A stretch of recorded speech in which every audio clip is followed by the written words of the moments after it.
trabajando está para la gente y que todo vaya mejor. Con decisión en cada acción y hablando con sinceridad, buscando siempre solución a los problemas de la comunidad. Edna Lorena Fuerte es una mujer con temple, ella se habla derecho en un diálogo abierto, es fuerte y de palabra consistente, ella sí se compromete por ti. Edna Lorena Fuerte, más cerca de la gente, frente a la adversidad nunca se detendrá, se siente que son esa diferente, comprometida contigo, no le teme un desafío jamás. Edna Lorena Fuerte. Soy Edna Lorena Fuerte y les presento Dichos y Hechos. Amigas y amigos, pues ¿qué creen? Andamos acá en la Ciudad de México y estamos precisamente en la Cámara de Diputados, donde están nuestros legisladores. Al fondo se ve la majestuosa Plaza del Legislador. Y bueno, estoy aquí con un buen amigo que representa la fracción parlamentaria del PRI, es vicecoordinador de política social. Vamos a abrir esta serie de programas con él y platicando de un tema trascendental para todo el país y muy particularmente para nuestro querido Juárez, que es la política social. Tenemos con nosotros, le damos la bienvenida en Dichos y Hechos al diputado federal Carlos Flores Rico. Bienvenido, Carlos, ¿cómo está? Bien, Lorena, bien. Muy contento de que estén aquí. ¿De veras? Bienvenidos todos los de Chihuahua aquí a la Cámara. Ay, pues qué bueno que usted nos invita. Yo sé que es de Ciudad Victoria, Sí. ¿verdad? Porque a veces nuestros diputados federales no nos invitan mucho, los de Chihuahua. Entonces, pues una llamadita aquí para nuestros diputados que nos invitan. Ah, bienvenidos. Oiga, diputado, pues usted tiene una amplia experiencia en la parte del desarrollo social. Yo sé que ha sido delegado de Sedesol en varios estados, ha estado involucrado, de hecho, su vida profesional con el aspecto del desarrollo social. Y cuando hablamos de desarrollo social, pues nos imaginamos solidaridad o Pronasol, oportunidades, pero en general a veces como ciudadanos no sabemos el concepto y cómo se materializa eso en los programas federales, estatales y municipales. Platíquenos un poquito para entrar en materia, ¿cómo ve? Edna Lorena, efectivamente, la política social es el esfuerzo público desde el Estado para hacer posible el acceso de la gente a los derechos sociales que están en la Constitución. Una recordadita porque luego... Sí, cómo no. El derecho, primero que nada, a la alimentación, a la educación, claro, a la salud, a la vivienda, al trabajo. Y todos estos derechos en su conjunto forman parte de las garantías que tiene la ciudadanía. Y la política social tiene que hacer posible que esas personas de toda la nación, de todas las condiciones, puedan llegar a esos derechos y a tener un nivel digno de vida. Digamos que ese sería el objetivo general. Ahora, derivado de eso hay muchas cosas que se pueden hacer porque hay grupos vulnerables, hay grupos que tienen las mujeres, los discapacitados, los niños, la gente mayor, los indígenas, las zonas marginadas. Entonces hace que esos derechos tengan aplicaciones distintas o más complicadas para acceder. Y hace posible entonces una política social diferenciada que, buscando la universalidad de todos, tiene que tener más acción afirmativa en algunas partes, en algunos segmentos, en algunas cosas, y eso hace un poco más compleja la política. Pero en su conjunto es eso, es el esfuerzo desde el Estado para que la ciudadanía tenga el derecho real de la vida digna, vamos a llamarle así. El Estado es su obligación. Es una obligación. Es su responsabilidad. ¿Qué papel juegan los diputados? Porque finalmente esto se materializa y lo ve uno en el Ejecutivo, ¿no? Platíquenos un poquito, porque a veces como ciudadanos, también nosotros no participamos, no nos enteramos, a veces no nos interesa también como ciudadanos, luego andamos de criticones. Entonces nosotros queremos en el programa hacer esas dos partes, o sea, ¿qué hay? ¿Qué estamos haciendo en realidad? Y qué como ciudadanos debemos de conocer pues, para involucrarnos. Eso es lo primero que también tenemos que hacer. Hay que conocer. Entonces, ¿cuál es la labor de los diputados en este esquema de Estado dentro de la política social y que se transforma finalmente en programas sociales? Los diputados, como los senadores, formamos parte de uno de los tres poderes de la Unión. Legislativo. La Unión tiene, como ustedes saben, con la Constitución, tiene tres poderes y luego tiene tres órdenes de gobierno. Los tres poderes, pues, el legislativo, que hacemos las leyes, que cuidamos el ejercicio público y controlamos, digamos, la gestión pública. El poder judicial, que es el que, digamos, hace que se cumplan las leyes mediante la jurisdicción sobre las leyes, ¿sí? Sobre el juicio sobre las leyes. Y el Poder Ejecutivo que ejecuta o ejercita el poder público. Entonces, y luego 3 órdenes, el estatal y el municipal, que completan al Poder Federal. En el esquema de la política social, entonces la definen ustedes. En el caso nuestro de los diputados, conformamos parte del Congreso de la Unión, tenemos varias partes ahí. Uno es legislar para hacer buenas leyes de política social, evidentemente. O sea, que comprendan la realidad que está sucediendo. Otra, autorizar el recurso público que viene de los ingresos del Estado para el gasto público. Y la otra, cuidar y vigilar el gasto público. Pero es al Ejecutivo al que le corresponde el ejercicio de la política pública. La Ley Orgánica de la Administración Pública Federal, artículo 32, creo que es la fracción séptima, o la 10, establecen que corresponde a la Secretaría de Desarrollo Social el formular, el conducir, el evaluar la política social para el combate a la pobreza y para el desarrollo de la sociedad. Pero ustedes hacen Entonces es el Ejecutivo a quien le toca ejercer. Nosotros hacemos las leyes, autorizamos el presupuesto, eso es lo que me interesa. El Ejecutivo ejerce, lo aplica, lo ejerce, hace las obras, hace los programas. Sí.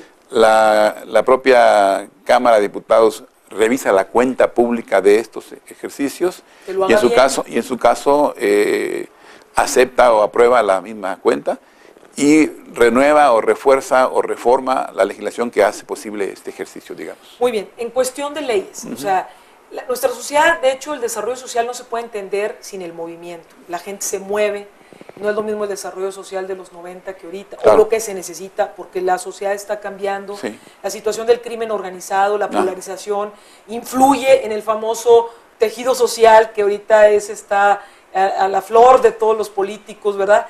En la parte de intervención social que el gobierno federal quiere hacer, etcétera. Pero todo eso se basa del proyecto legislativo de ustedes y se basa de la lana, de lo que le autorizan ustedes para que se hagan las cosas. Le autorizan para que cobre el Estado y para que gaste. Y para que gaste, estamos de acuerdo. O sea, recaba y luego ya distribuye. Y distribuye.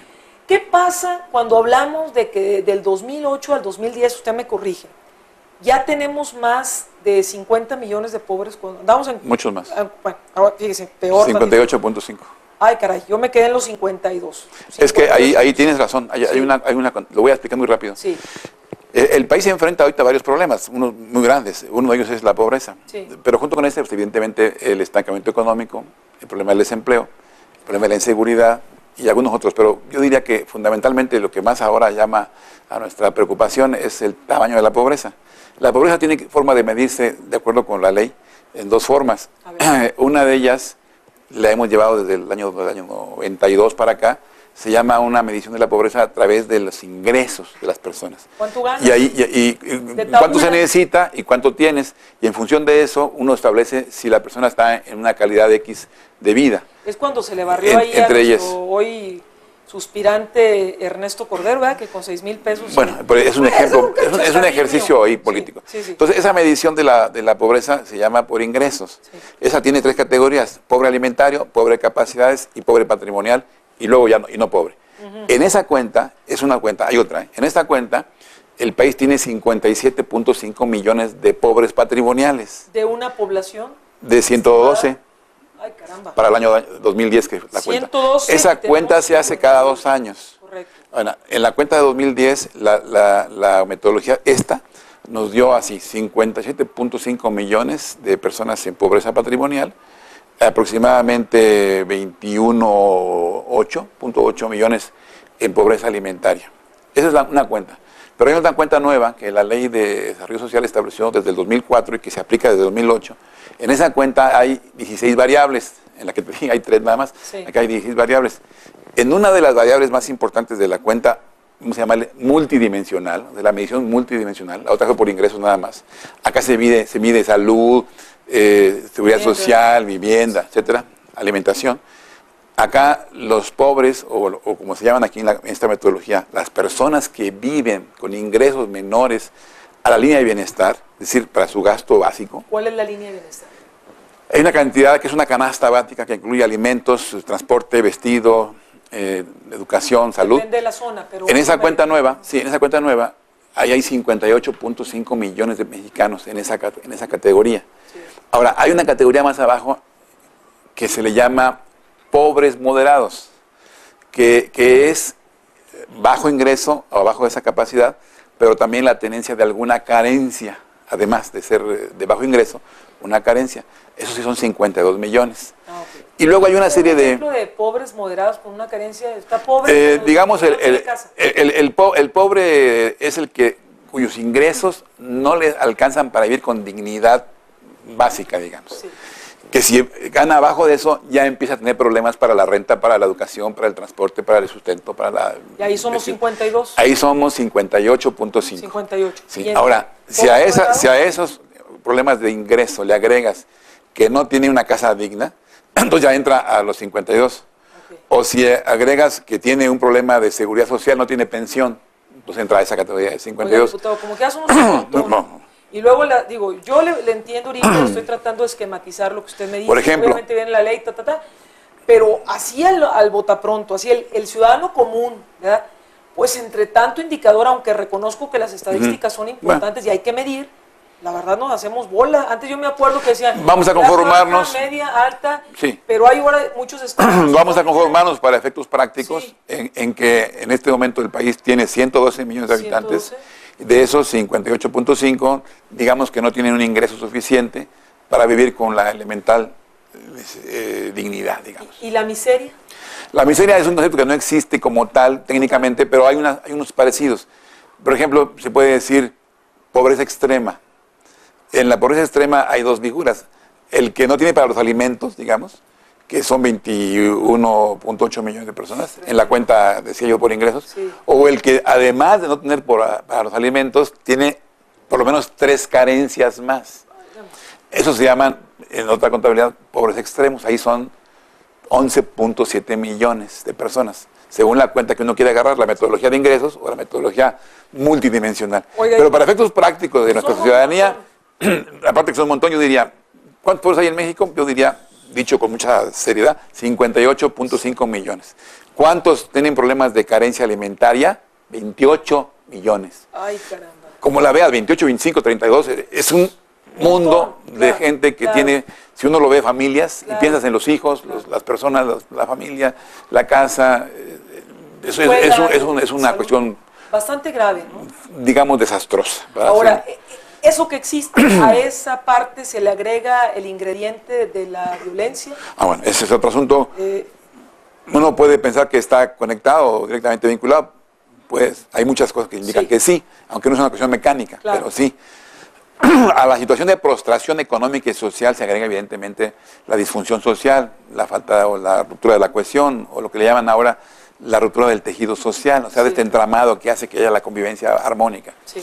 Y hay una disfunción terrible porque México está colocado, y ustedes más, en una especie de lugar, digamos, hablando logísticamente, de paso, de donde se producen una gran cantidad de enervantes y drogas importantes y cruzan hacia donde está el consumo. Claro. Y eso hace que a nuestra situación difícil de por sí se agreguen otros elementos que de por sí son complicados, más nuestra complicada situación social, hacen una especie de shock y crean un ambiente muy complicado que emerge, digamos, actitudes sindicadas de crimen organizado, actitudes de violencia para desarrollar sus relaciones de conflicto y situaciones de competencia entre grupos empresariales ilícitos que hacen un enredo de este panorama delictivo. O sea, muy complicado. Ahora, y si a eso agregamos una estrategia del gobierno para combatir eso se hace una verdadera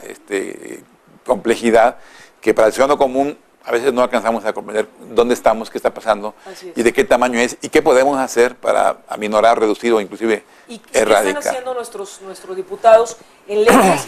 Y digo, ahorita están ya en la aprobación del nuestro ingreso. Nosotros tenemos muy claro el asunto de que el asunto tradicional, digamos, de todo el siglo pasado, todo el siglo, y lo que va de lo que llamamos el trasiego de drogas, es un asunto que tiene que ver con una solución que está en los Estados Unidos de Norteamérica, fundamentalmente, un poco más Canadá, pero en los Estados Unidos, y en Sudamérica, donde se producen fundamentalmente la cocaína. Ese es un problema que es ajeno a nosotros, completamente ajeno. Poco podemos hacer por remodelar la situación en Sudamérica y muy poco por abatir el consumo en los Estados Unidos. Es un problema. Ahora, ese es un asunto que pasa. Sí. Pero si en México tenemos una condición deprimida, sí, de desarrollo social, se presta a que nuestra propia sociedad produzca elementos también antisociales que se suman a esa cadena. Claro. Se suman y la multiplican en muchos casos. Sí. Y en este caso han surgido de muchos años grupos delictivos.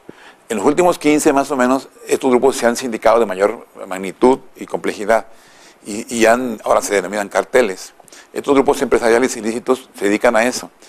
Por razones que es muy complejo explicar aquí, han adquirido otras actividades conexas que tienen que ver con su propia actividad, pero que otras son añadidas para financiar y mejor financiar o aprovechar el control de regiones que ejercen. Ahí se agrega extorsión, piratería, trata de personas o migrantes, prostitución, lenocinio, juego ilícito y muchas cosas más que se agregan a esa actitud inicial que es trasiego de drogas. Ahora, el problema de lo social es que cuando eso existe, esas actividades tienden a ser más fáciles para ellos.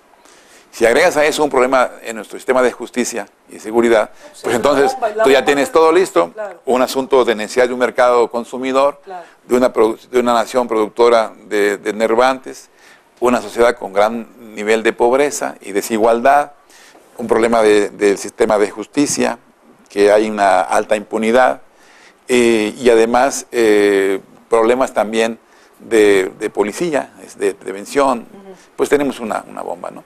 Ahora, ¿qué hacer con todo eso? ¿Qué se hace? Por ejemplo, ahorita que está haciendo esta legislatura, el grupo parlamentario, particularmente de ustedes, yo sé que están haciendo algunas propuestas. Sí. Ahora, a mí me interesa ver, ok, le dicen al gobierno cómo cobre y cómo gaste.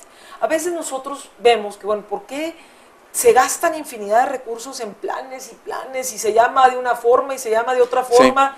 Sí. Y en lugar de ir, digo, lo lógico sería que si hay un plan, una planeación bien establecida, estrategia, lo que usted quiere mande, bueno, en lugar de ir disminuyendo la pobreza, con todos estos factores externos que ya nos explicó perfectamente bien y que podemos alcanzar a entender, pero ¿por qué no disminuye?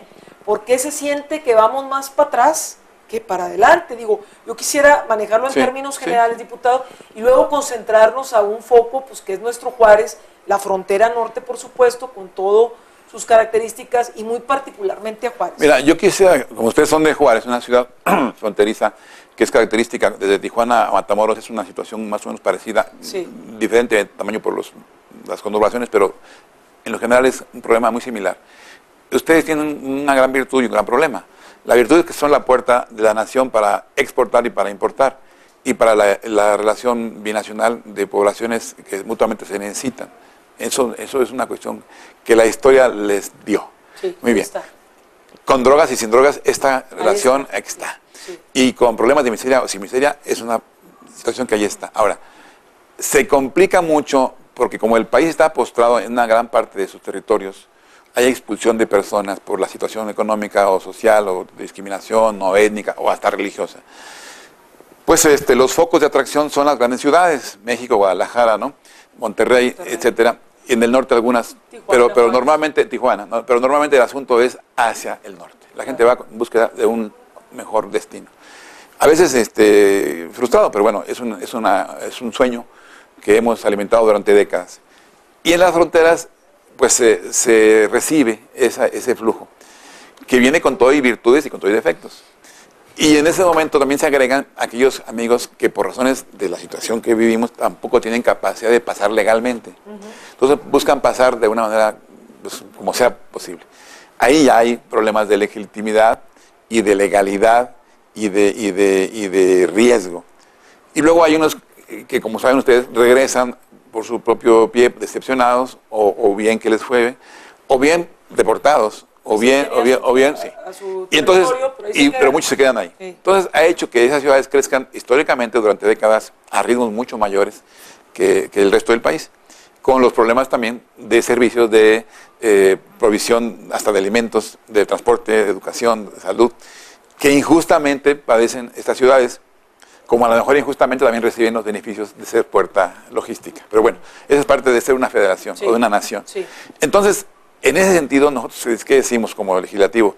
El Ejecutivo Federal, en los diferentes gobiernos que ha habido, tratan de hacer políticas públicas para resolver ese problema, de la concentración, la trata de personas, del tráfico de mercancías, del intercambio de cultura, inclusive del problema delictivo. Y eso hace una política fronteriza, digamos. México durante muchos años ha tenido una relación, digamos, si bien cuidadosa y respetuosa, muy especial con los Estados Unidos, muy peculiar, una relación binacional que tiene muchas complejidades, desde límites, hay hasta una comisión desde el siglo XIX, desde límites hasta asuntos de arreglos de aguas, o arreglos inclusive de horarios, o arreglos, como ahora también tenemos, de combate al crimen. Claro. Entonces, las instituciones de ambos países tienen una relación muy compleja y muy amplia y muy larga, tan larga como la frontera, 3.200 casi kilómetros. Y en ese sentido nosotros hemos venido respaldando al Ejecutivo Federal en todas estas cuestiones, desde el punto de vista presupuestal, desde el punto de vista legislativo, desde el punto de vista de leyes, de acuerdos o de medidas de política pública. Y en ese sentido, vamos, no hay mucha diferencia entre un gobierno y otro en los últimos, digamos, 5 o 6 gobiernos. Ahora, ¿qué está pasando? Con el asunto del crecimiento masivo de los delitos, que tienen delitos nuevos, esta cuestión se ha complicado y hemos tenido que actuar de manera especial en los últimos años desde el punto de vista legislativo. Por ejemplo, no era tan relevante el tráfico de armas. Ha existido durante, yo creo que desde antes de la Revolución. Claro. De hecho, la Revolución Mexicana surtió armas de allí, la independencia. Así es. Pero en los últimos años esto se ha convertido en un asunto complicadísimo en tamaño. Se dice en los estudios que hay, porque además no hay nada así preciso, que México tiene entre 2 millones y 15 millones de armas ilícitas, 95% procedente de los Estados Unidos, por lo cual se estima que hay un trasiego diario de armas de Estados Unidos para acá. Insisto, no hay nada escrito en términos científicos, sino son estimaciones con lo que tengan de 750,000 armas diarias. Ay, caramba, tremendo. Perdón, 2,000 armas diarias, 750,000 al año. Al año, sí, ya. Entonces, cuando estamos hablando de esas cantidades, pues, No, es entonces, si hay 2 millones o 15 millones, hablamos de un rezago de varios años de provisión de ilícitos. Sí. Armas que ahora tienen una explicación porque se han multiplicado los gangs. Y como se han multiplicado los gangs, la competencia se ha multiplicado y la relación entre ellos ya es prácticamente de confrontación, digamos, armada. Entonces eso se ha creado un mercado. Aparte del mercado tradicional de armas ciudadanas que aquí también tenemos desde hace muchos años. Sí, pues permisos hay más de 5 millones en la Secretaría de la Defensa. Permisos, ¿eh? Permisos, más. Entonces imagínate. No existe. Porque México también tiene una tradición de ese tipo, ahí nuestra cultura, digamos, general. Sí. Ahora, ese asunto es un asunto nuevo y ha creado necesidades nuevas. México tuvo que firmar ya tratados para la comercialización, la construcción y la importación y exportación de armas con América y con otros países, precisamente tratando de establecer un control de eso. Segundo, hemos hecho gestiones desde la Cámara, puntos de acuerdo, legislativas al gobierno, y el gobierno a su vez con los Estados Unidos, para tratar de resolver ese problema en el nivel diplomático y en el nivel de la propia legislación local y federal de los Estados Unidos. Ustedes saben bien que desde 2004 para acá hay un problema creciente porque ocurrió un fenómeno legislativo en los Estados Unidos. La ley que disponía la congelación de armas federal, que estaba suspendida durante 10 años, esa comercialización de armas de alto calibre, se suspendió en el 2004. El presidente Bush la dio por terminada, no la renovó y quedó pendiente. Y entonces, en este momento, todas las armas que estaban prohibidas de comercializar pues quedaron libres. Eso es uno. Segundo, en los Estados Unidos la mayoría de la legislación de armas es local. De hecho, tan locales que cada estado tiene las diferentes. Unas son muy, digamos, aceptables, como la de California, y otras muy difíciles, como la de Nuevo México y sobre todo la de Texas, en donde prácticamente usted puede ir a comprar un tanque de guerra y se lo venden. Sí. Y puede ir al otro día y comprar otro y también se lo venden. Es decir, está prácticamente libre, no solo en el sentido de venderlo o comprarlo, sino de datos y antecedentes. Es correcto. Eso hace un problema muy complicado para nosotros. Y nuestra dificultad consiste en que no hemos podido estructurar una policía fronteriza suficiente para que pare eso. Si es que fuera parable, porque hablamos de cientos de miles. Y como es una cuestión muy amplia, una frontera muy larga, muy porosa, en donde hay 37 ciudades, pero hay 3.200 kilómetros, pues es muy complicado. Claro. Entonces, el asunto es comercial, es del tamaño de la magnitud, son los gangs acá, y son las legislaciones que, insisto, son muy laxas en lo local, y la federal que quedó suspendida en cuanto se refería al congelamiento de estas comercializaciones. Entonces, pues lo que estamos haciendo nosotros allí es, con el presidente Calderón y con el Senado, es, bueno, vamos a apretar para que eso pueda cambiar y pueda ayudarse a que la legislación federal que estaba congelada vuelva a ser vigente. El presidente Obama se comprometió en la campaña, no lo ha podido hacer. No, y no creo que lo haga ahorita. Hay senadores en los Estados Unidos, el senador Schumer, Charles Schumer y otra representativa del Congreso que están empujando una iniciativa para restablecer eso. Y hay otras iniciativas en ese sentido, pero vamos, es un asunto complicadísimo. Y con respecto al gobierno federal y al papel de ustedes para destinar el gasto público al desarrollo social de las fronteras, le insisto muy particularmente en Juárez, y a los programas sociales, porque a veces se dice, yo he escuchado funcionarios del gobierno federal que dicen, es que en Juárez no hay pobres. Entonces, bueno. No, espérame. O sea, me explico. Sí, me queda claro. Una falta de conocimiento. Mira, hablamos de las armas, pero ahorita vería rápidamente dos cosas y llego a lo que me planteas. El otro asunto es el asunto de los migrantes de Centroamérica. Correcto. Aquí pasan 400,000 y pico al año, rumbo a Estados Unidos. Y con eso pues, ya hablamos de un problema enorme. Sí. Que se ha propiciado, por supuesto, trata de personas, abusos a derechos humanos, asesinatos masivos inclusive.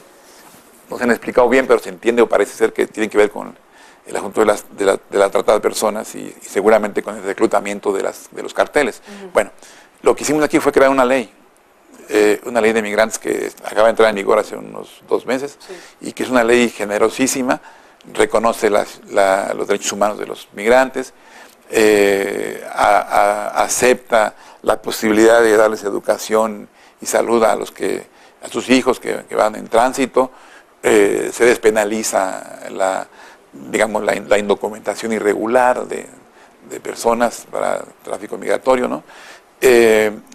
Para el tránsito migratorio, se les da certeza de refugio en lugares con impunidad humanitaria, se les permite ahora tener una visibilidad social, y además de eso se conjunta o se integra en una sola instancia la atención a través del Instituto Nacional de Migración, se compromete un proceso de renovación de este instituto, controles de confianza, derechos humanos, toda esta cuestión, y se reconoce la interlocución de las sociedades civiles en la representación de los mismos. Ese es un segundo elemento.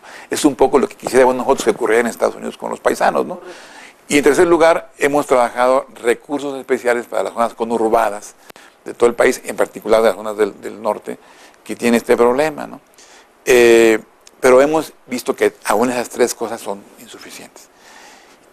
Hace poco, una diputada de Ciudad Juárez, diputada Zapata, Regina Zapata, propuso en la plenaria del PRI de hace un año la creación de un fondo de apoyo fronterizo especial junto con lo que estaban planteando otros diputados de la frontera de Tamaulipas y de Tamaulipas fundamentalmente. Y de Matamoros, el diputado Baltasar Hinojosa, y de Nuevo Laredo, Cristabel Zamora. Y lograron que acordáramos aquí en la plenaria creación de un fondo. Después el diputado Hinojosa retomó el asunto, que es un diputado de Matamoros, Tamaulipas, y pudimos plantear en la Comisión Permanente del Congreso de la Unión un punto de acuerdo para que Hacienda mandara un proyecto en el presupuesto de un fondo. Aquí ya le llamaron subfondo, porque encontramos que la solución era crear dentro del fondo regional, que es un programa que existe, un subfondo especial fronterizo. Y la permanente lo aceptó y lo aprobó. Y ahora en el presupuesto no viene. Amigas y amigos, esta fue la primera parte de la entrevista tan interesante en la Cámara de Diputados. Acompáñenos este próximo domingo 2 de la tarde, la segunda parte. Los esperamos. Esta fue una producción de Llama Violeta.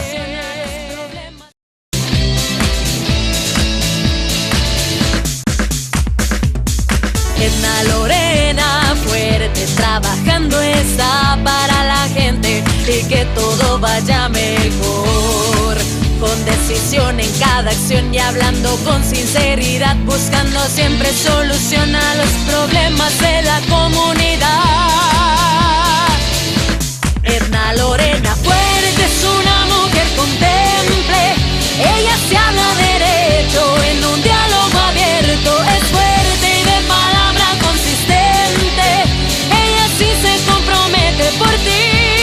Edna Lorena fuerte, más cerca de la gente, frente a la adversidad nunca se detendrá.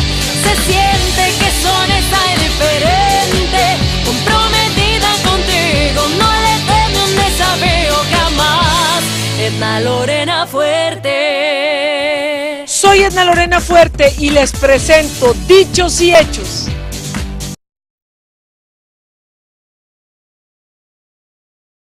No viene. No viene, sí. No viene. O sea, se hizo el esfuerzo, hay que reconocerlo. Bueno, la diputada Georgina Zapata, sí. Si me permite un segundito, nada más para hacerle referencia a los amigos de Ciudad Juárez, es suplente de nuestro hoy alcalde, sí. Teto Murguía. Sí. Llegó a la diputación por esta situación. Subió, pues. Nada más como referencia, Sí. porque... Ella es de por allá. Sí. Sí, es de Juárez. O sea, diputado, el problema, y eso nada más como breviario cultural, es que a lo mejor se hacen cosas acá. Sí. Por eso estamos hoy aquí, porque a veces no se saben allá. Sí, luego a esta iniciativa se sumaron los diputados de Chihuahua, la diputada Adriana Terrazas, de Juárez, sí. de Juárez, y se sumó ¿Será Jaime Flores? Jaime Flores. Los diputados de Juárez. Bueno, pues sí. Sí. Y se sumaron los diputados de Tamaulipas también, y otros diputados de Sonora. Y entonces estamos ahorita, en este momento que estás aquí de visita, tratando de concretar ese fondo. Que esté en el presupuesto. Que esté en el presupuesto.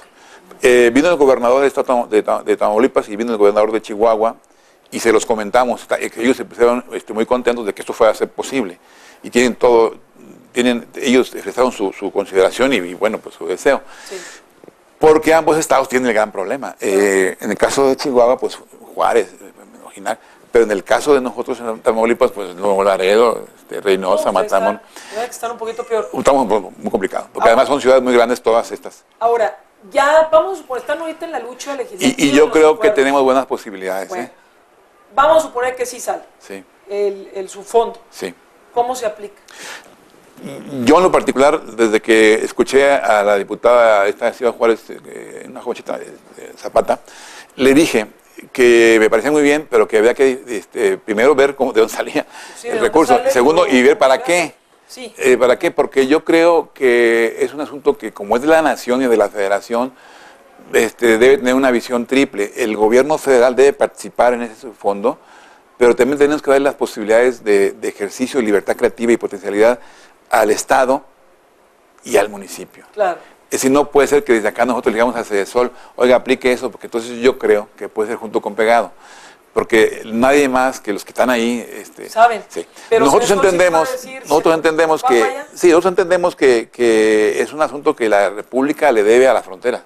La República le manda a la gente. Claro. La República le está haciendo pasar el tráfico. La República tiene un problema de falta de arraigo de su gente y que no tiene que emigrar por necesidades y ustedes no tienen la culpa. Digamos, es una compensación que la Federación le debe a las fronteras, desde Chihuahua hasta Matamoros. Pero la Federación tiene que ser generosa entendiendo que se convirtió en un problema local. Y si se convirtió en un problema local, es un asunto de los locales resolverlo con el apoyo solidario de la Federación. Entonces yo creo que la Federación debe de permitir que este fondo sea ahorita en el ramo 23 del gasto público, que es un ramo muy especial que permite eso, que están los fondos regionales, y que permita que los estados sean los que allá dirijan esa estrategia con el concurso plural de la sociedad y que permita que los municipios puedan ejecutar la gran mayoría de esas acciones. ¿Qué acciones son? Primero que nada, servicios en las colonias, agua, drenaje, mejoramiento urbano, refugios, albergues, escuelas, apoyo médico, clínicas, todo lo que sea infraestructura física, social, que pueda paliar un poco el hacinamiento que ha provocado estas décadas de acumulamiento de necesidades ahí, en agua potable, en servicios de alumbrado, en transporte público, en fin, en muchas cosas. ¿De cuánto sería ese fondo? Fíjate que nosotros pedimos 7,000 millones. 7,000 millones. Yo sé que está iba a decir en chino, está en chihuahuense, pero creemos que podemos avanzar, no sé. De esos 7,000 no todos son para Chihuahua, para toda la frontera, ¿verdad? No dudo por el tamaño de Juárez, pero no, pues estamos hablando, son 37 municipios, 37 municipios. Pero no todos tienen el mismo problema. Claro. Estamos hablando, yo creo, fundamentalmente Reynosa, Laredo, quizás, bueno, Ciudad Juárez, evidentemente, quizás, no sé si Ojinaga, pero por lo menos Nogales, Mexicali y Tecate y Tijuana sí, por lo menos. No me da mucho caso, no soy muy experto en cada una de las ciudades, pero el espíritu es que donde está el problema, pues, y el problema está en esas ciudades. Bueno, Reynosa tuvo en el 2010 125 enfrentamientos armados ahí, y es la ciudad con más crecimiento urbano demográfico de todo el país, por ejemplo. Muy bien, se aprueba, ¿no? Están en el cabildeo, se aprueba, sale, ya están los 7,000 millones, se los dan a la Secretaría de Desarrollo Social. No, yo estoy pensando, lo advertí un poco, que al ramo 23. Al ramo 23. El ramo 23 es un ramo federalizado. Sí, la Sede Sol tiene un programa, tiene un gasto en el ramo 20. Este es el ramo 23, que es un ramo federalizado, que está en Hacienda y que lo manda a los órdenes locales, ¿no? Muy bien. ¿Qué opinión le merece? Esperemos que se haga. O sea, me da gusto poder sentir que hay trabajo y opciones, porque a veces uno no sabe. Ese es otro problema. No hay réplica. Hasta donde me decía hace un rato, unas 2 horas, el diputado Hinojosa, él siente que hay ambiente en el gobierno. Lo que yo todavía no he visto ahorita, ojalá lo logremos, es que los diputados de otros partidos se sumen. Ahora, vamos a suponer, ¿qué es lo que nos pasa de repente? O sea, que nosotros sentimos que los programas sociales se dan como tiros de escopeta, y no tiros de precisión. Por ejemplo, ¿qué opinión le merece el programa Todos Somos Juárez? Lo conozco poco, me lo predicó el César Duarte. Ahora que estuvo acá nos enseñó muestras de esto. Suena muy bien. Vi ahí un programa de cohesión social, vi un programa de vivienda, muy interesante, de servicios públicos y programa sobre todo de integración cultural. Yo creo que es un camino. Pero te voy a ser sincero, es completamente insuficiente, primero por el tamaño, claro. Pero segundo porque el problema no está ahí, el problema está en los estados.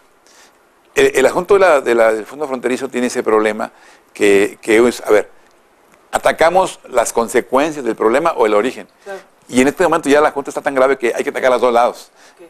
Lo que pasa que el problema en Juárez o el problema en Reynosa no se va a resolver si no resolvemos allá en Chiapas y en Guerrero y en los estados. Sí, y en Oaxaca. Y entonces, esos problemas requieren una política, digamos, dual, ¿no? Dual, sí. Exactamente. Porque volviendo a lo mismo. Siempre algunos funcionarios dicen, es que Juárez no tiene problemas hay en Oaxaca, Pero se los creamos todos los días. Sí. Bueno, a eso me refiero. ¿Qué índice de como zona, de acuerdo con Neval, tiene Juárez?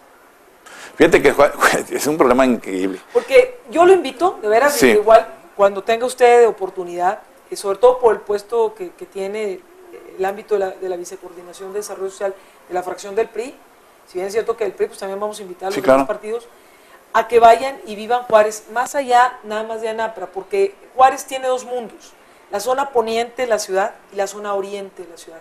Y en los dos está complicado. Entonces, eso es lo que nosotros a veces decimos. Se dan los programas sociales como con tiros de escopeta, ¡fum!, a ver qué se agarra. Pero no hay tiros de precisión que efectivamente den significado al proyecto de desarrollo social o de política pública social, en este caso en nuestra frontera. Por eso el interés de ver cuál es la posición del PRI, ya nos la platicó, cuál siente que es la posición de la Cámara y hacia dónde podemos ir. Hay muchos problemas en el país, nosotros fuimos el puntito de un cúmulo de cosas que ya se detonó desgraciadamente en todo el país, de inseguridad, todo lo que usted nos explicó muy bien. ¿Cómo le hacemos? Mira, yo creo que son varios frentes. Sí. Hay un frente internacional, externo, es lograr con los Estados Unidos una política suficiente del presidente Obama, o de quien suceda en su caso, para detener el tráfico de armas, o por lo menos es un punto. Sí. Otro, un convenio con los Estados Unidos también para mejorar el asunto de los mexicanos allá. Ahorita hay una enorme embestida de iniciativas contra los migrantes. ¿Nos van a echar a la frontera? Sí, es muy complicado. Sí. Lo de la dama es cosa pecata, con cuantos 1000 y pico de iniciativas en los Estados Unidos, en todos los estados, bueno, en 28 estados, de leyes antimigrantes. Es el segundo asunto, ¿no? Hay un problema que tenemos que resolver ahí. Tercero, hay un asunto también de criminalidad y justicia, en términos penales. Necesitamos también ahí trabajar un asunto que aprobamos, que es la policía fronteriza, que yo espero que ahorita el Senado ya la saque. Es una policía especial que depende de la Policía Federal, pero que es una división especial de policía fronteriza que debe tener mínimo 2000 miembros. para estas principales ciudades. Sí, para evitar el tráfico de armas, para evitar el trata de personas y para auxiliar. Ciudades de la frontera. Si no en todas, en las principales. Porque no tenemos capacidad en este momento para decir cuántos, pero hablamos nosotros, el señor Rojas habló con las personas de la Secretaría de aquí y estamos hablando de que pudiéramos empezar el año 2012 con unas 2,000 y pico, hasta 3,000, a lo mejor, según de policías fronterizos. Es una policía especializada, esa parte. Cuarto nivel, necesitamos reforzar el Estado de Derecho en todo el sistema de seguridad y la estrategia de seguridad que el presidente Calderón ha estado echando a andar y que tiene críticas en ese ángulo. Con eso pudiéramos, y con lo que estamos ahorita autorizando a las diferentes dependencias públicas de seguridad, pudiéramos garantizar que se contenga la parte violenta, digamos, externa e inmediata que está enfrente. Dos, que pudiéramos, digamos, parar lo de armas en el flanco policiaco, en el flanco diplomático y legislativo de los Estados Unidos. Tercera, en la parte de los migrantes, derechos humanos, cuidado, pero acá cuidar que en los estados pobres que expulsan, poder meter dinero a través de fondo regional y de un fondo que estamos trabajando de cohesión social. Eso pudiera ser así, por lo pronto, una especie de contención. El asunto del fondo es mucho más complejo. Es la generación de empleo, creación de posibilidades y oportunidades, impulso del crecimiento económico, digamos, redistribución de la economía, ¿no? Y en particular desarrollo social productivo. Ese es el asunto de fondo. Entonces yo creo que la esperanza para los juarenses y para los de los otros lugares fronterizos es, a ver, por lo pronto medidas inmediatas de contención del problema, de contención y control. Es un poco como medidas del rescate, digamos. Que puedan en este momento poner un alto a la violencia, un alto a la disfunción social, un alto a la aglomeración y al rezago urbano, y un alto a las violaciones de derechos humanos y la mortandad producto de la confrontación, inclusive de la persecución institucional. Y por otra parte, trabajar de fondo en lo que sí va a darles resultados a toda la frontera. Una mejor capacidad de la inversión del gasto público en los lugares donde están expulsando, por lo menos la mayoría de los migrantes, y los problemas que estamos teniendo acá de violencia y seguridad, ¿no? Es decir, ese es, digamos, el esquema grande, ¿no? Sí. Un poco. Ahora, el uso político partidista, sí, también yo quisiera su opinión de este tipo de programas sociales. En la actualidad y con lo que se viene, ¿verdad? Sí. Porque también, digo, sí, sigue sucediendo. A lo mejor en menor medida, con ciertos controles, porque ya hay más vigilancia, ya está el ojo avisor. Mira, yo creo que ya abrimos más los ojos, pero sigue sucediendo. Un deseo, a veces difícil de cumplir, pero que es un deseo, es tratar de despolitizar lo más posible el problema de la seguridad, hasta donde se pueda. Yo sé que es muy complicado, claro, porque implica relaciones públicas y relaciones políticas y posiciones políticas, conceptos de la administración pública, visiones ideológicas de lo que se entiende por orden, en fin, es un poco complicado, pero por lo menos despartidizar en términos electorales el asunto de la seguridad pública sería bueno. Es decir, que no diga, lo digo con mucho respeto, el presidente, es que antes dejaban pasar a los narcos. Eso. Ese fue un tema. Sí, con dicho con respeto al presidente, es una ocurrencia. Y al revés también. Sí, sí. El presidente quiere matar a la gente. Tampoco. Entonces yo creo que hay que quitarle ese tipo de extremos y a ver, con seriedad. Tenemos un problema aquí de bandas, ¿qué hacemos? Aplique el Ministerio Público, no, lo van a matar. Entonces ya no funciona el Estado de Derecho. Sí. Entonces ya viene el problema más. Porque lo sencillo es, si el Ministerio Público hubo un muerto, ¿y qué hace que no lo investiga? Ya sabe quién vaya a agarrarlo. Pues no. Criatura, ¿no? ¿Quién lo mató? Bueno, sí. Entonces eso implica que se rebasa el Estado de Derecho ahí. Sí. Entonces tienes que usar el Estado de Derecho arriba. A ver, vamos a garantizar la posibilidad de la existencia de las instituciones. Sí. Que funcione el Ministerio Público, que funcionen los juzgados. Si el juez dice yo lo sentencio y mañana me matan, digo, lo entiendo, eso está claro. Entonces necesitamos garantizar eso. Pero junto con eso, los partidos mantener la discusión política y todo esto. ¿A nivel? Sí, bueno. ¿A buen nivel? A un nivel sí. Serio, sí, responsable, claro, corresponsable, inclusive claro, con la ciudadanía. Los medios también. Sí. Porque es un asunto complicado. Hay en juego vidas humanas ahí, sí, ¿no? Entonces, claro, eso es un deseo que yo creo que medio se puede cumplir. Pero en segundo lugar, tener propuestas claras de cómo entrarle al problema. Nosotros tenemos una claridad en eso. En lo de seguridad, hemos dicho con toda claridad que la solución está en el desarrollo social. Hay que hacer las adecuaciones todavía que falten en materia penal y de justicia. Ahí en lo de desarrollo social, a mí me llama la atención, hay programas sociales y luego donde se frena o donde puede partizarse, sesgarse o discrecionalmente jalar a unos y no a otros, es en las reglas de operaciones.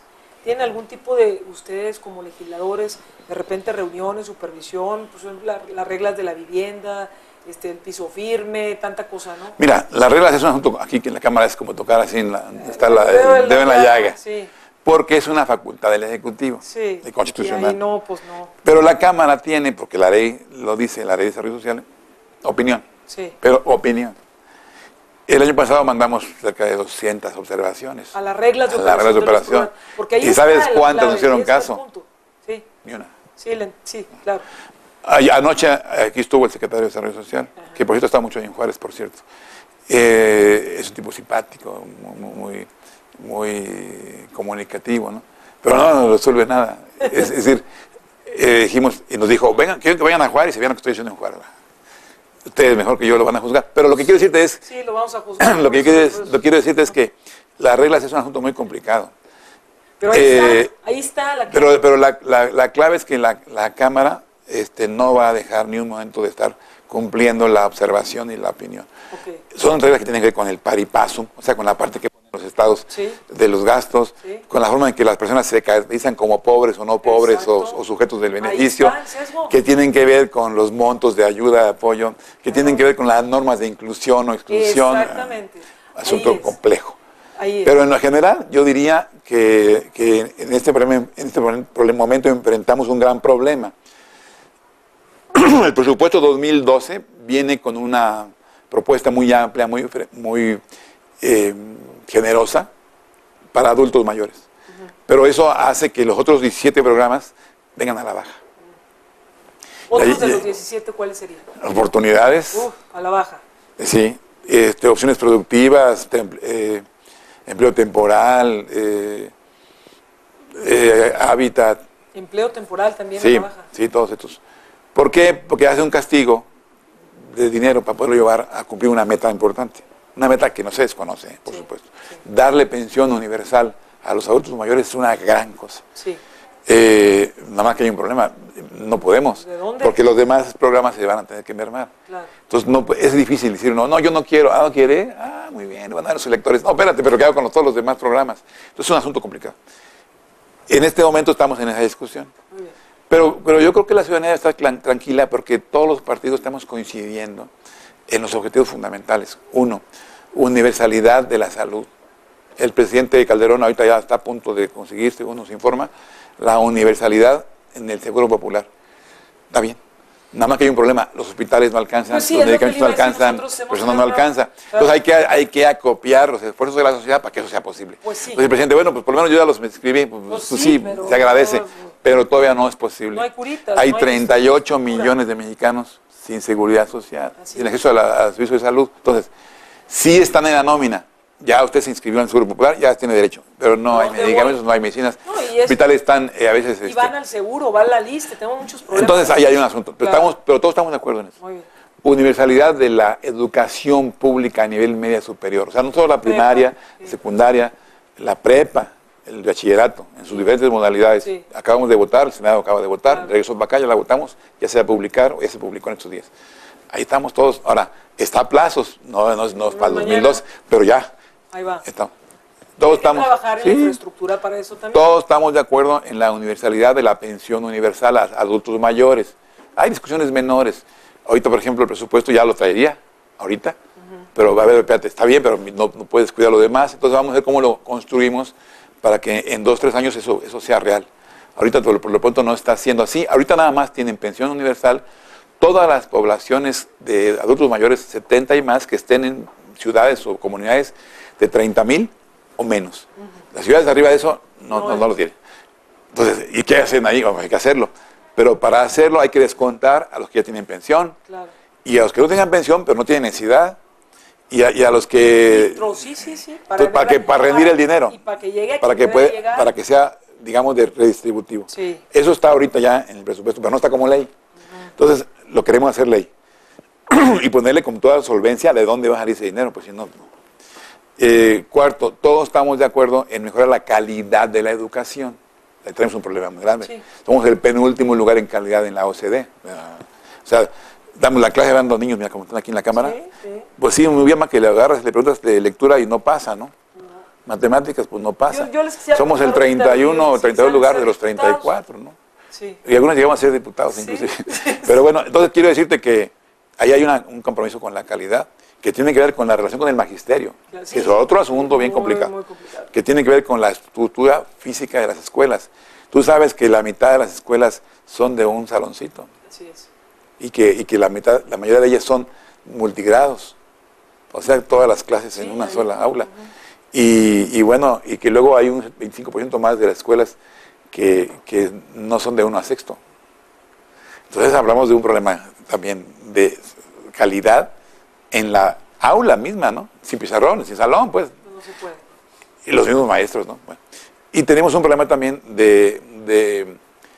pues la verdad, de alimentación y nutrición de los niños y de pobreza, ¿no? El 61% de los niños de 18 años para abajo son pobres. Entonces ya ahí te das cuenta que tenemos un problema. 61% de los niños de 18 años abajo, sí, hacia son abajo pobres. Son pobres. Son pobres. Entonces ahí estás hablando de un problema de calidad, aunque tuvieras una escuela... Pero estamos hablando de un problema de total, no de pobreza, de injusticia totalmente social. De desigualdad. Desigualdad total. Va para que nuestros amigos de Juárez se recuerden. En el siglo XXI. Bueno, hemos hecho con todo el dinero de nuestro país, caramba. El problema que tenemos es que el dinero está desconcentrado, es decir, está acumulado de un lado. Mira, el 10% más pobre de los mexicanos, el 10% más pobre, recibe el 1% del ingreso nacional. Y el 10% más privilegiado, el 40%. O sea, el dinero ahí está amontonado. Entonces, la desigualdad es así. La clase media desapareció. Entonces, desapareció, sí. Ahora el 70% de la población es pobre. Sí. El 70%. Sí. Entonces, la clase media, además quedan 2 deciles, 20 millones. 20 de los 112 millones, solo 20 millones son clase media. De los 112, 58 son pobres. Sí. 20 millones son clase media. ¿Y los demás? Aproximadamente 10 millones son los que viven, digamos, desahogadamente, como deberían vivir todos. Por lo menos con un grado de bienestar, ¿no? De dignidad y de bienestar. El Coneval, que es un organismo público descentralizado, es concentrado de la sede Sol, tiene una medición y en esa medición establece que hay una línea de la cual para arriba se entiende que vive con bienestar, o sea, gana para lo digno, tiene casa, tiene agua, tiene básicos servicios, va a la escuela, ¿no? Tiene salud, tiene seguridad social. Pero 10 millones de 112 niños. No, 10 millones son los privilegiados y que están libres. Okay. Y la clase media, la tiene la suficiencia, pero digamos, vamos a llamarle... Pero ya es media más para abajo. Que sí, mira, el ingreso medio nacional anda en 11,600 pesos mensuales. La línea de pobreza, la línea de bienestar es de 11,050. Entonces quiere decir que el ingreso medio está pegado. Yo le decía que la clase media y la clase popular se distinguen en que tenga celular o no, porque si tienen celular son renta 15 al mes, ¿sí? Y si se gasta más de la cuota pasa a ser pobre. Entonces está en la orilla, ¿no? Ese es el asunto que tenemos en este momento. Diputado, usted ha sido un batallador pues, de 1000 acciones, ¿verdad? Ha estado toda su vida en esto del desarrollo social. Realmente... No, 25 años. ¿No? Pues, bueno, estaba chavalón. Antes me divertía. Oiga, ¿para dónde? Yo en verdad lo escucho con una claridad que nos gusta, porque así nos interesa escuchar las cosas en Juárez, pero me preocupa muchísimo, o sea, a nosotros como ciudadanos de a pie, así de a pie, que hoy tuvimos la oportunidad de estar aquí en la Cámara de Diputados, pero que vivimos todos los días la problemática y que a veces, diputado, más veces que menos creemos que acá no perciben bien lo que sí. Sí, lo percibimos muy bien. Lo que pasa que, bueno, aquí en la Cámara tiene 500 diputados, 498, porque dos están muertos. 2 están muertos. Tenemos claridad en ese sentido casi total. Y tenemos claridad de nuestras dificultades de política pública. Mire, ahorita, por ejemplo, contra la pobreza, hay aplicados en este año como 300,000 millones de pesos contra la pobreza. Y el gasto social, digamos, en función social, es como 1,5 billones, más o menos. Ese es el asunto, ¿eh? Más que ahí va educación, bueno, magisterio, pero ahí está el las otro universidades. tema. Desarrollo social o programas sociales o programas asistenciales. Ahí va. Porque ahí va. Hay un problema grande de desarrollo social que tiene un presupuesto grande, sí. 1.5 billones. Luego, dirigidos estrictamente al combate a la pobreza, 290,000 millones, 300,000 millones, con todo lo que se pueda mover eso, 300,000 millones. Tiene su buen fondo. De esos programas están divididos en muchas secretarías. Ese es uno de los problemas, la dispersión. Hay casi 230 programas sociales, de los cuales los más importantes están en uno de los ramos 20, del ramo 20, que son 20 programas, de los 200 y pico. Esos 20 dan en sede solo. De esos 20 hay 3 grandotes, oportunidades, 70 y más, y hábitat. El Oportunidades es un programa de transferencia directa de recursos a la gente pobre. Ahorita tiene inscritos 6 millones, 6.2 millones. Asistencial, te doy la nota. 6.2 millones de familias están en Oportunidades. O sea, 25 millones de personas mexicanas están ahí metidas en Oportunidades. Podríamos decir que es asistencial, no estrictamente. Porque da dinero para la nutrición, efectivamente asistencia, pero te condiciona que el niño esté en la escuela, que vaya a la clínica, etc. Entonces, tiene como su tiene su clave, transferencias directas, sí, condicionadas a la ampliación de capacidades. Pero en el sentido estricto de la palabra, sí es un programa limitado porque no tiene que ver con la producción. Okay. Entonces, en ese sentido... Lo que ustedes están planteando, sí, desarrollo social. Exacto. Entonces, yo digo, sí, aquí mis amigos decimos, oye, quiten eso. No, yo digo, espérate, ¿y qué hacen, gentes? Déjalo, es que eso no saca de pobres. En 11 años se ha movido 2%, ha salido de pobres. Está bien, es que no es para eso. Sí. Es un programa directamente de apoyo de capacidades. Okay. Entonces, ¿qué falta? Pues falta el otro brazo. Ayer nos decía Heriberto Félix, secretario de Desarrollo Social, que están trabajando una especie como de cuarto pilar, o sea, un elemento adicional a oportunidades que abra la puerta productiva. Ahorita es el 0.04% es de opciones productivas en el ramo 20. De los 20 programas hay uno que se llama opciones productivas, ese vale 0.04%, o sea, nada. Entonces hablaba el secretario ayer, a ver, espérenme, voy a hacer una nueva vertiente. Nosotros le decimos, vamos a hacerla juntos, porque tenemos un proyecto aquí nosotros que se llama Fondo de Cohesión Social, que pretende llegar a 1,200 y pico de municipios pobres y muy pobres, y a 2,000 polígonos urbanos, para meter inversión pública a infraestructura productiva y desarrollo económico de las comunidades. Que ese, junto al de oportunidades, pudiera ser una solución, una de las soluciones importantes para cubrir, ahora sí, a los pobres en las dos alas, en la asistencia, capacidades y en las opciones productivas. Pues, diputado, hay mucho más que platicar. Usted tiene mucha cuerda, qué bueno. Mándenos un saludo a Ciudad Juárez y mándenos un mensaje y lo comprometemos a ir. ¿Cómo ve? ¿A dónde? ¿A Juárez? ¿A Juárez? Sí, con mucho gusto. ¿Sí va? Sí, claro. Bueno, pues mándenos un saludo y le agradecemos mucho la oportunidad de estar aquí en su oficina, aquí en la Cámara de Diputados. Lo vamos a volver a buscar para seguir platicando junto con personajes como el diputado de los temas que a usted y a mí nos interesan, que nos inciden y que como ciudadanos tenemos también la responsabilidad de conocer. Cuídense mucho y nos vemos prontito. Saludo para Juárez con mucho afecto y respeto. Muchas gracias, diputado. Es un placer, ¿verdad? Amigas y amigos, el día de hoy terminamos una plática interesante para usted y para mí desde la Cámara de Diputados. El día de mañana, 16 de enero, en punto de las 11 de la noche, empezaremos una serie de programas especiales con personajes nacionales y con, por supuesto, los presidenciables. Tendremos en primera instancia a los 3 aspirantes de Acción Nacional, porque el PRD con la coalición de izquierda y el PRI con su coalición con el PANAL y el Verde ya decidieron prácticamente su candidato. Pero el PAN está en ciernes, está en pleito y vamos a tener el día de mañana, 16 de enero, a las 11 de la noche. Empezamos. Santiago Krill, acompáñenos. Esta fue una producción de Llama Violeta.